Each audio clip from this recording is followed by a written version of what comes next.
तो देखिए, good morning student. आज हम लोग पहला टॉपिक है क्लास 9 का और टॉपिक है मोशन। क्या टॉपिक है? मोशन।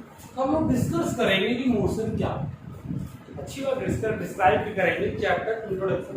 वैसे फिजिक्स का मेन मोटिव और मेन कॉन्सेप्ट होता है कि चैप्टर का स्टार्टिंग करवाना। First of my name is Aniket, your physics teacher. तो पहला टॉपिक स्टार्ट होगा चैप्टर का 9 का फर्स्ट टॉपिक मोशन। तो मोशन में पहले तुमको एक चीज वर्ड पढ़ना होता है, फिजिकल क्वांटिटी। क्या होता है? Physical quantity. अब फिजिकल क्वांटिटी क्या होता है? लिखा अब physical quantity is a property of material और system can be quantified by measurement. यानी फिजिकल क्वांटिटी वो चीज होती है जिसको मेजरमेंट कर सको या क्वांटिफाइड, यानी काउंटेड कर सको या फिर मेजरमेंट कर सको। जैसे आप लोग अपने स्कूल आए, घर से चले उनसे स्कूल आए, तो आपने 5 मीटर, 2 किलोमीटर, 1 मीटर की जो आपने क्या कवर किया है, डिस्टेंस कवर की, वो हमारी क्या कहलाती है? Physical quantity. आप चीनी लेने जाए, शुगर लेने जाते हैं, तो शुगर लेने गए, मार्केट पे गए, तो आपने क्या बोला? 2 kg दे दो। क्या दे दो? 2 kg। क्या दे दो बेटा? 2 kg। It is known as physical quantity. क्या होगी बेटा? फिजिकल क्वांटिटी होगी। यानी फिजिकल क्वांटिटी वो होती है जो न्यूमेरिकल वैल्यू पर डिपेंड करती है। जैसे आप इमेजिनेशन करिए यार, लेट कर लीजिए कि आप चीनी लेने जाओ, उससे बोल दो केजी में केजी दे दो, तभी नहीं समझ पाएगा। या ऐसा बोलो 2 दे दो, तो क्या समझेगा? जब तक आप बोलेंगे नहीं 2 kg शुगर, 2 kg शुगर, तब तक वो आपके कॉन्सेप्ट को समझ ही नहीं पाएगा। तो जैसे हमने 2 kg बोला, तो 2 kg यानी कि ये 2 हमारा kg, ये उससे क्या होता है? मास। क्या होता है बेटा? मास। ये किस पर डिपेंड कर रही है? फिजिकल। किस पर? फिजिकल। अब जो फिजिकल क्वांटिटी होती है बेटा, these are two types। These are two types। एक होता है स्केलर क्वांटिटीज और एक होता है वेक्टर क्वांटिटीज। हमने लिखा गया scalar quantity, a quantity that is the described by magnitudes। Magnitudes क्या होती है? तो जैसे हम लोग आगे भी चैप्टर के पढ़ेंगे, घबराइएगा मत। जैसे हम लिखा 2 kg, तो जो न्यूमेरिकल वैल्यू होती है उसको क्या बोलते हैं हम लोग? मैग्नीट्यूड। क्या बोलते हैं? मैग्नीट्यूड। यानी इसमें केवल मैग्नीट्यूड की रिक्वायरमेंट होती है, डायरेक्शन की नहीं। अब तुम सोचोगे या अंडरस्टैंडिंग करोगे कि डायरेक्शन कैसे? जैसे आप लोग स्कूल आए, फर्स्ट ऑफ स्कूल, तो उसमें कोई डायरेक्शन तो होती नहीं, आपके शॉर्टकट होते रास्ते, तो कोई भी डायरेक्शन नहीं होती। बट आप फुटबॉल किक कर रहे हैं, फुटबॉल खेल रहे हैं या बॉल को किक कर रहे हैं, तो आप लोग प्लेयर देखते हैं कि कहां पर हमारा स्पेस खाली है, तो उस तरफ आप किक मारते हैं। तो वो जो बॉल की वेलोसिटी हो गई, क्या हो गई? वेलोसिटी। अभी हम लोग पढ़ेंगे वेलोसिटी, डिस्प्लेसमेंट। तो बॉल की क्या हो गई? वेलोसिटी। तो बॉल को मारने के यानी किक करने के लिए आपको क्या चाहिए? डायरेक्शन। यानी बॉल को किक करने के लिए आपको क्या चाहिए? डायरेक्शन। यदि डायरेक्शन की नीड होगी तो वेक्टर क्वांटिटी होगी। डायरेक्शन की नीड ना हो, स्केलर क्वांटिटी होगी। समझ गए? जैसे एग्जांपल के तौर पे डिस्टेंस पे स्केल, डिस्टेंस, दूसरा मास, ऐसे। अब तो सर मास, यार आप लोग 5 kg शुगर लाओ या 2 kg वाटर लेकर आओ, कुछ भी लेकर आइए, तो हम क्या उसमें यूनिट डायरेक्शन जरूरत पड़ती है? आपके पापा ने लिखा कि जाइए क्लियर ही, तो हम गए शॉप पर और ले लिया, कहते 500 ग्राम, 500 ग्राम, जो तुम्हें रिक्वायरमेंट होगी। तब ने 1 लीटर ले लिया, तो 1 लीटर मिल्क लेने में क्या डायरेक्शन लगी क्या? कि नॉर्थ की ओर खड़े होना या साउथ की ओर या कैसे? अच्छा, डायरेक्शन की रिक्वायरमेंट तो ही नहीं। तो जिसमें डायरेक्शन की रिक्वायरमेंट ना हो वो होती है स्केलर, और वेक्टर होती है जिसमें डायरेक्शन नहीं हो। सुनिएगा, जैसे क्रिकेट के सारे प्लेयर हो गए तुम लोग, लड़कियां अपना बैडमिंटन, तो जैसे हमने कहा एग्जांपल लिया, बॉल को आपको किक करने के लिए डायरेक्शन देखनी पड़ती है, श्योर देखनी पड़ती है कि बॉल को किक करें तो आपको देखना पड़ता है कहाँ प्लेयर है। वो नहीं होता, आपने देखा होगा मैच में कहीं 6 गज के दायरे में 7 प्लेयर खड़े हैं, 7 गज के दायरे में 2 प्लेयर, एक बाउंड्री पर खड़ा, तो आपको देखना होता है बाउंड्री को हमको, यानी जैसे कि महेंद्र सिंह धोनी थे, हेलीपैड 6 लगाते थे, वो डिस्टेंस देखा करते थे, कितनी डिस्टेंस पे मारे, तो डिस्टेंस देखा यानी कितनी डिस्टेंस, और फिर डायरेक्शन भी देखते थे। तो तो जिसमें डिस्टेंस और डायरेक्शन दोनों की रिक्वायरमेंट हो, न्यूमेरिकल वैल्यू और डायरेक्शन की, it is known as vector point. जैसे कि डिस्प्लेसमेंट, वेलोसिटी एंड वगैरह वगैरह। अब तुम लोग क्वेश्चंस क्रिएट कर सकते हो कि सर मुझे डिस्टेंस भी नहीं पता, सर मैं डिस्प्लेसमेंट भी नहीं पता, सर वेलोसिटी, तो घबराइएगा मत। फर्स्ट ऑफ आप पहली बार तुम लोग 8th में पढ़ी तो एक थोड़ा सा फिजिक्स पढ़ी, आप स्टार्ट करो फिजिक्स तो अच्छे से पढ़िएगा। तो पहले भी अभी इन सब डिफिनेशन पढ़ाएंगे, डिस्प्लेसमेंट क्या होती है, वेलोसिटी क्या होती है, डिस्टेंस क्या होती है, मोशन क्या होता है, तो सब कुछ समझेंगे। बट थोड़ा सा स्टार्टिंग तौर पे तो गौर सुनिएगा। इधर बात क्लियर हो गया ना अपने?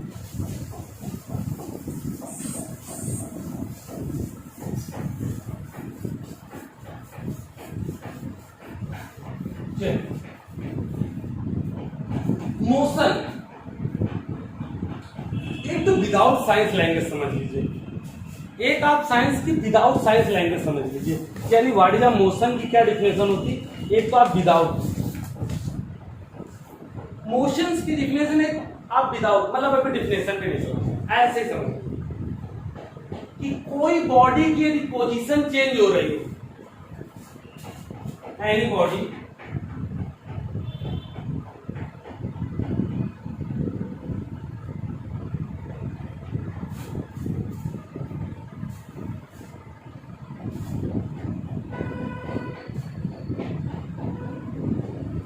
यानी किसी भी बॉडी की पोजीशन चेंज हो, वो बॉडी कैसी होगी, मोशन। इमेजिनेशन करिए, मैं यहाँ पर खड़ा हूँ, फिर यहाँ पर आ गए, हमारी पोजीशन चेंज हो गई। पहले तुम अपने कमरे के फर्स्ट रूम में हो, फिर लास्ट में चले जाओ, तो पहले फर्स्ट से सेकंड में गए ना, या आप क्लास 9 से किसी वर्ग के लिए क्लास 10 में चले जाओ, तो आपकी बॉडी की पोजीशन चेंज हुई ना, it is known as motion. यानी कभी भी बॉडी की पोजीशन चेंज हो, उसे क्या कहते हैं हम लोग, मोशन।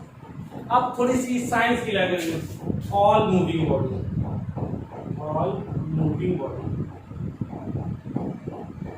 अच्छा, बॉडी में लिखकर बॉडीज लिखिए, क्यों? आपको सर बॉडी और बॉडीज का क्या फर्क है?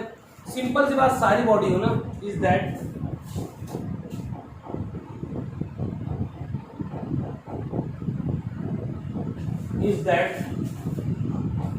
they change their position, they change their position।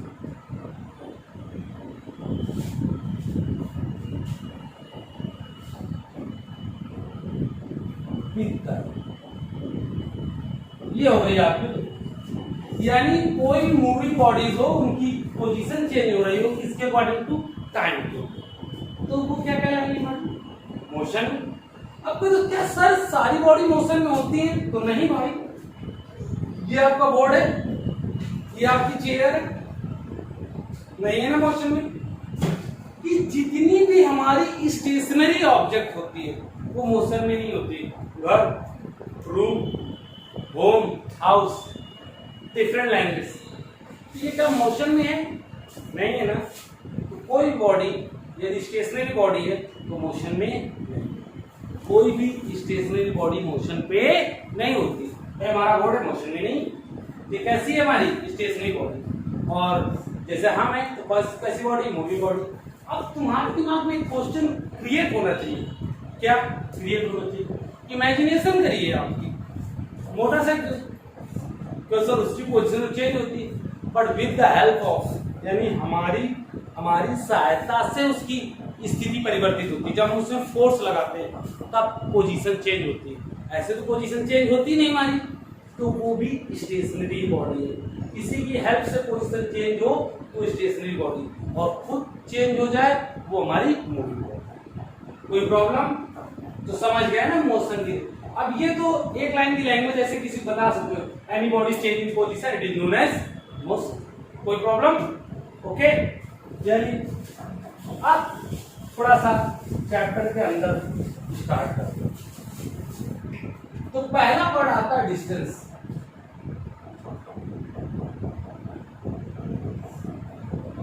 मान लीजिए यहाँ पर एक कोई बॉडी है, हमारा डायग्राम थोड़ी अच्छा है, डायग्राम बहुत प्यारा सा। ये मान लीजिए आप,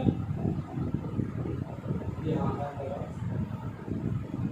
ये यहां से वहां तक गए, ये हो गया school NKSS new international senior secondary. तो यानी कोई भी बॉडी, यानी बॉडी गई, हमने यहां से वहां तक क्या कवर किया, क्या कवर कर, यानी कोई बॉडी है उसके द्वारा क्या कवर किया गया, पाथ मीन रास्ता, यानी कोई व्यक्ति जिसके द्वारा जितना रास्ता चला गया, कि हमने 5 मीटर का पाथ कवर किया, 6 मीटर का पाथ कवर किया, उसी को क्या कहेंगे हम लोग, डिस्टेंस। क्या कहेंगे, डिस्टेंस। यानी डेफिनेशन क्या बनेगी, द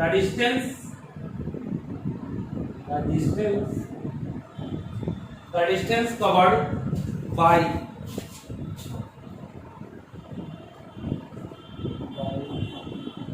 a body। अच्छा फिर वही बात आ रही है, चाहे बॉडी लिखिए चाहे bodies, in is the actual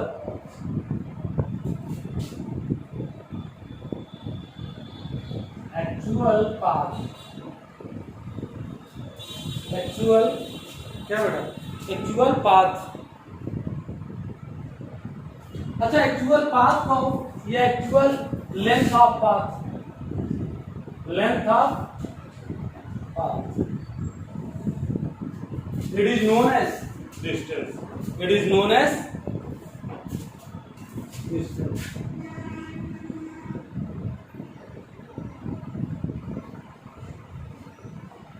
moving, दोबारा सुनिए, the distance covered by a body, the distance covered by body, यानी किसी ये हम समझ लीजिए कोई बॉडी हो गई, कवर्ड की गई डिस्टेंस का पाथ था, the actual length of path, मतलब जो तुम्हारा ये रास्ता है इसकी जो एक्चुअल लेंथ होगी, यानी हमारे घर से, जो मान लीजिए हमारा घर है, ये होम है, और होम से ये होगा न्यू किंगस्टन, तो यहाँ से वहां तक की जो लेंथ होगी हमारी, वही कहलाएगी हमारी क्या बेटा, डिस्टेंस। क्या कहलाएगी बेटा, distance, it is known as distance.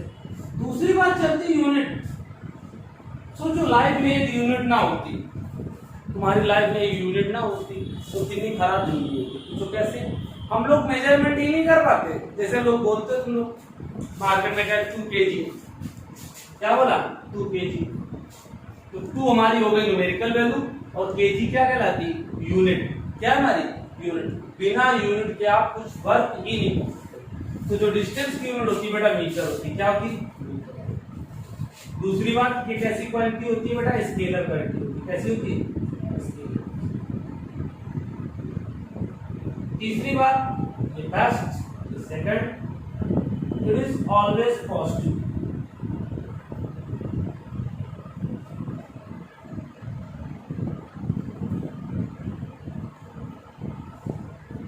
It is always positive, यानी इसकी जो वैल्यू होती है वो लाइफ टाइम कैसी होती है, पॉजिटिव, यानी निगेटिव नहीं हो सकती, क्योंकि आप डिस्टेंस कवर करें, जैसे किसी दोस्त के यहाँ गए, क्या कहोगे, आपका घर है बहुत डिस्टेंस पर है, या तुम्हारा घर कितनी दूरी पर है, या तुम्हारा घर हमारे घर से 4 किलोमीटर पड़ता है, ऐसा बता देगा तो -2 किलोमीटर, यानी घर के बाहर तो निकले नहीं, घर के अंदर घुस गए, दोस्त का हो गया। तो डिस्टेंस कैसी होगी हमारी, ऑलवेज कैसा होता है। इसके बाद और भी हम लोग टॉपिक पढ़ेंगे, बट आज फर्स्ट डे था और तुम्हारी मुलाकात फर्स्ट डे हुई, तो अच्छी बात है। और यदि कोई प्रॉब्लम हो तो पर्सनल नंबर पे आप कॉल कर पूरा डिस्कस। ओके चलिए, गुड।